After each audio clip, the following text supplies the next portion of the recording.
अनमोल हुई प्रेग्नेंट। सनी ने अपने रिश्ते को बचाने के लिए मांगा आखिरी मौका।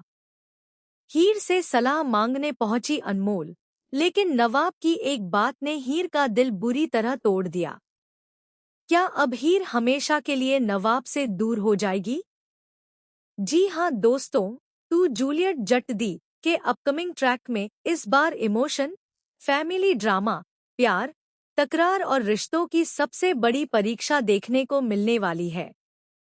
कहानी अब ऐसे मोड़ पर पहुंच चुकी है जहां एक खुशखबरी पूरे परिवार की जिंदगी बदलने वाली है, तो दूसरी तरफ एक गलतफहमी दो दिलों के बीच ऐसी दीवार खड़ी कर देगी जिसे तोड़ना आसान नहीं होगा।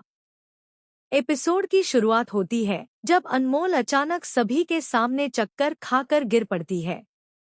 पूरे घर में अफरातफरी मच जाती है। सनी घबराकर उसे अपनी बाहों में उठाता है और बिना देर किए अस्पताल लेकर पहुंचता है। परिवार के सभी सदस्य बेचैनी से डॉक्टर के बाहर आने का इंतजार करते हैं। कुछ देर बाद डॉक्टर मुस्कुराते हुए बाहर आते हैं और बताते हैं कि घबराने की कोई बात नहीं है, क्योंकि अनमोल मां बनने वाली है। यह खबर सुनते ही पूरे परिवार में खुशी की लहर दौड़ जाती है। दादी भगवान का शुक्रिया अदा करती हैं, जबकि सनी की आंखों में खुशी के आंसू आ जाते हैं। उसे लगता है कि शायद यह नन्ही सी खुशखबरी उसके टूटते रिश्ते को फिर से जोड़ सकती है। इसी उम्मीद के साथ सनी अनमोल से कहता है, प्लीज मुझे सिर्फ एक आखिरी मौका दे दो।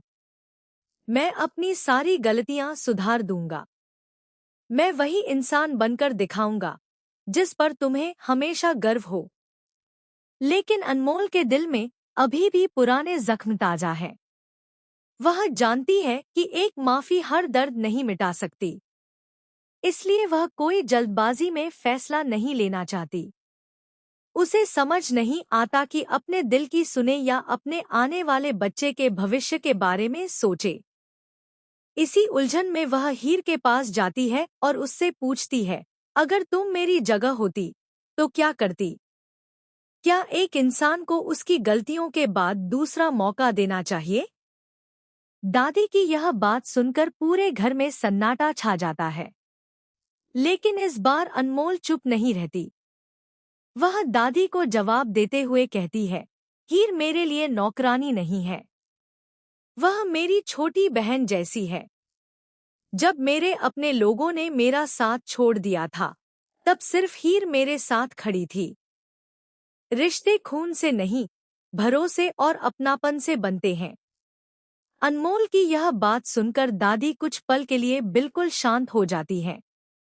वहीं हीर की आंखें भी नम हो जाती हैं, क्योंकि पहली बार किसी ने खुलेआम उसके सम्मान के लिए आवाज उठाई होती है। लेकिन कहानी का सबसे बड़ा मोड़ अभी बाकी होता है।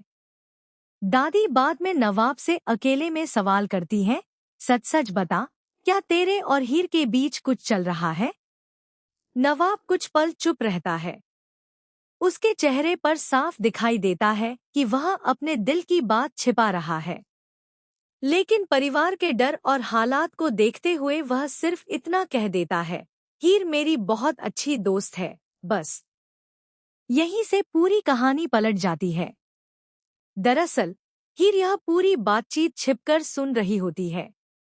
जैसे ही उसके कानों में सिर्फ अच्छी दोस्त वाले शब्द पड़ते हैं, उसकी आंखों की चमक पल भर में गायब हो जाती है। उसे महसूस होता है कि जिस इंसान के लिए उसने हर मुश्किल में साथ दिया, वही आज उसे सिर्फ दोस्त कहकर उसके प्यार को नजरअंदाज कर रहा है। दिल टूटने के बाद हीर वहां से बिना किसी को बताए चली जाती है। वह तय कर लेती है कि अब वह कभी अपने दिल की बात नवाब के सामने नहीं रखेगी। दूसरी तरफ नवाब को बिल्कुल अंदाजा नहीं होता कि उसकी एक बात ने हीर को कितना बड़ा दर्द दे दिया है। जब वह हीर से मिलने पहुंचता है, तो हीर उससे नजरें तक नहीं मिलाती। नवाब पूछता है, क्या हुआ? तुम मुझसे इतनी नाराज क्यों हो? इस पर हीर गुस्से और दर्द से कांपती आवाज में कहती है, जब तक तुम अपने दिल की सच्चाई स्वीकार नहीं करोगे, तब तक मैं तुमसे कोई बात नहीं करूंगी। मुझे झूठे रिश्ते नहीं चाहिए। हीर की यह बात सुनकर नवाब पूरी तरह हैरान रह जाता है। उसे समझ नहीं आता कि आखिर हीर को सच्चाई कैसे पता चल गई। इसी बीच कहानी में एक और बड़ा मोड़ आता है। परिवार के कुछ लोगों को शक होने लगता है कि कोई जानबूझकर हीर और नवाब के बीच गलतफहमियां बढ़ा रहा है। कुछ ऐसी बातें सामने आने लगती हैं जिनसे यह एहसास होता है कि किसी ने आधी अधूरी बातें हीर तक